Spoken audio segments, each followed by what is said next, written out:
Hello everybody, what's going on? It's your girl Merle, and today we're going to be making 2 different soy-free tofu recipes. So these are great for someone who's trying to cut back on soy, or you have a soy allergy, and you want to still get a lot of protein because chickpeas and lentils both have tons of protein. I'm really excited to compare these 2 different soy-free tofus. I'm very curious about what the texture is gonna be like when it's made with chickpeas versus red lentils. Which one's gonna be better? Maybe they'll both be great, they'll just be different. I know, I kinda look like a school teacher today. This dress has shoulder pads and I didn't really realize that when I first got it, but you know what?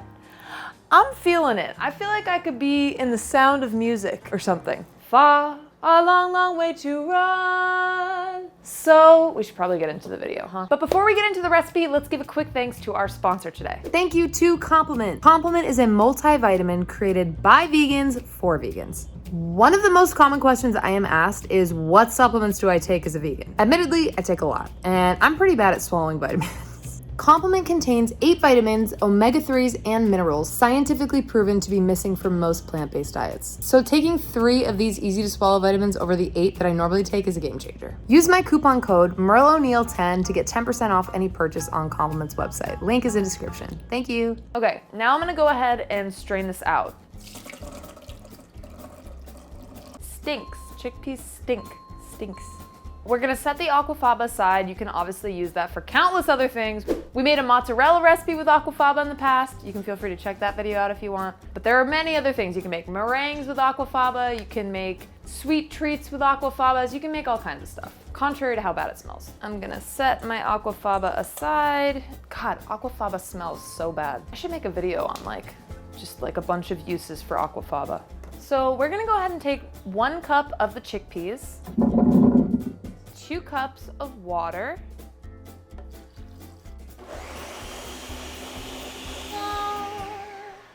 okay, that did a really good job. This is very blended up. I don't see any clumps, I don't see any chunks. Now what I'm gonna do is take this mixture and I'm gonna just run it through my mesh sieve. You can also use cheesecloth just to catch any last particles that might still be in there, so we can have the smoothest tofu possible. There's also the option for you to keep the pulp in there, so let's take it to the sink. Oh, it smells like beans in here, oh baby.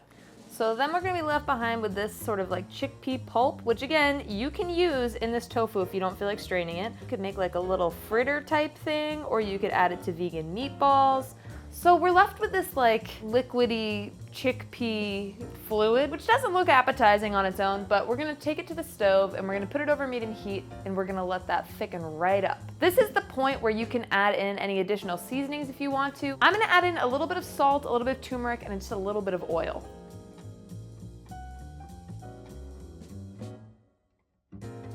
Okay, so while our chickpea tofu is solidifying, we're gonna go ahead and prep our lentil tofu. So we're gonna be using 3/4 cup of red lentils, drain those out first. And in the meantime, I'm gonna bring 1.5 cups of water to a boil. Really? We love you, Titi. We love you, Titi. Which one's gonna be better, Titi? Red lentil or chickpea? Okay. We're gonna add our red lentils in there.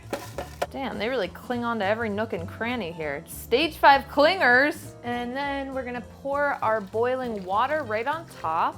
And if you haven't guessed it already, we're gonna let these soak for about 20 minutes or so, and that's gonna kind of rehydrate them a little bit. It's an alternative to soaking them overnight. We like to keep it quick over here. It's kind of wild to think I've made it 29 years and I haven't even heard of Burmese tofu before, or red lentil tofu for that matter. Today, tofu was just a soybean, a place to get my protein, no better than all right. Just kidding. Tofu's way better than all right.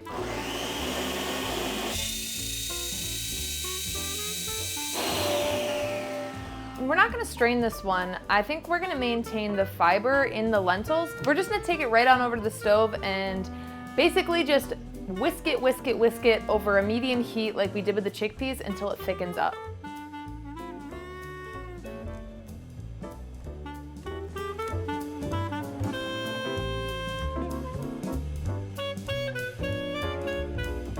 This is the red lentil tofu. It's got all this water around the outsides, but it at least looks firm. So that's promising. And then this is the chickpea tofu that I left the pulp in it. You know, I didn't strain it, and it's like mushy. So that doesn't look like that worked. I don't know what's going on here. And then this is the chickpea tofu that is the one that I strained, and that one's also mushy. So like, these two look terrible, but we're gonna test them out.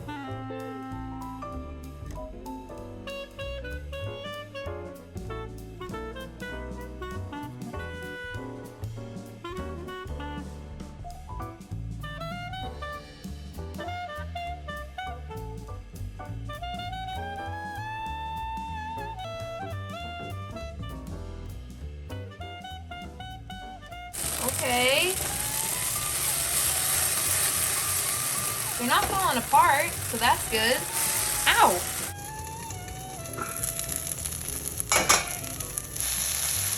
Those look really good. These, not so much. So we'll focus on those.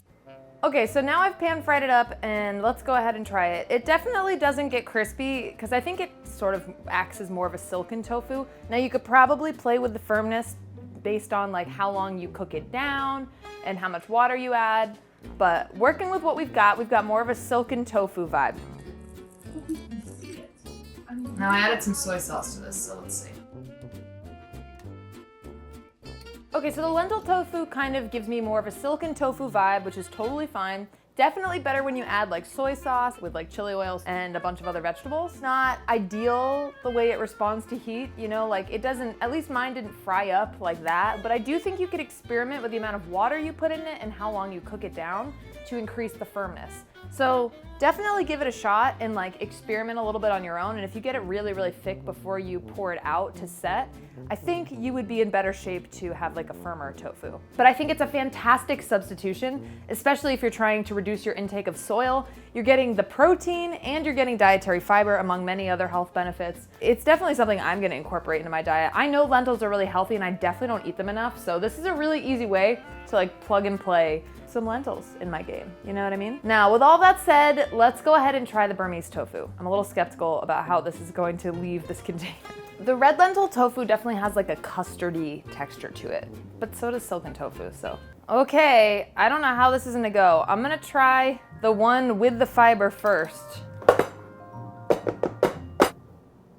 Oh, no, this looks like pea soup. Okay, this didn't even set. What the heck? I don't get it. Okay, let's try the one we strained. Get out! Get out! What is happening? Can you get out? Well, this is a disaster. Maybe I have to do it with chickpea flour. Okay, I was trying to avoid that because I thought it would be more accessible if I did like full chickpeas. This isn't working. I waited overnight for this. I guess we gotta try it again. Just can't get enough. The only things I can think of is that maybe I should have used chickpea flour instead, but I've seen multiple other people use full chickpeas. And then possibly maybe you should use dried chickpeas and rehydrate them instead of canned chickpeas. I don't know. Please let me know. Please let me know, for those of you who make and have made Burmese tofu, what is the way I should have tried this? What did I do wrong? Where did I go wrong? How did these other people do it? All right, because I love you guys so much, I'm gonna quickly whip up another one of these Burmese tofus with chickpea flour. Okay, so we're gonna add in a cup of chickpea flour. We're gonna add in some salt, a bit of turmeric, and then add in about 1.5 cups of water. And we wanna mix this up until we've got it worked up into a nice smooth batter. Then we're gonna add another 1.5 cups of water. All right, she boiling. Add in our chickpea flour and water mixture, and we're gonna reduce the heat to medium-high. And I'm gonna go about whisking that for 6 to 8 minutes until it really thickens up and becomes nice and glossy globby. So just stick with it here on the stove and it's gonna come right together. All right, so we're gonna transfer this to our glass container and then we're gonna let it sit for about an hour.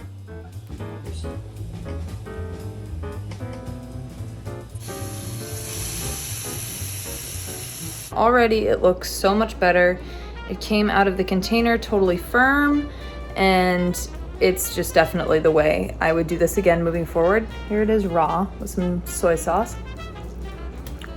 Well, You definitely taste the chickpea flour flavor a lot, even with the soy sauce, but probably in like soup or something like that, this would be very good. It has very much the texture of like silken tofu. It's really good when it's fried up. It gets nice and crispy on the outside, and then the inside is nice and soft and warm. Very similar to an egg patty texture. So this would be really good in stir fries. This would be really good just over rice.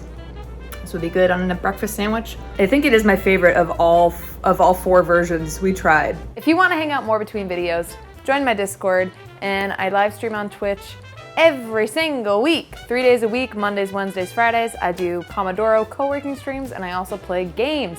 So all my socials are in the description. If you want to see behind the scenes footage from each video, follow me on Instagram. If you want to see behind the scenes footage and outtakes from my videos, follow me on Instagram. It's where I post all that good stuff. I hope you have a beautiful day, and I'll see you in the next one.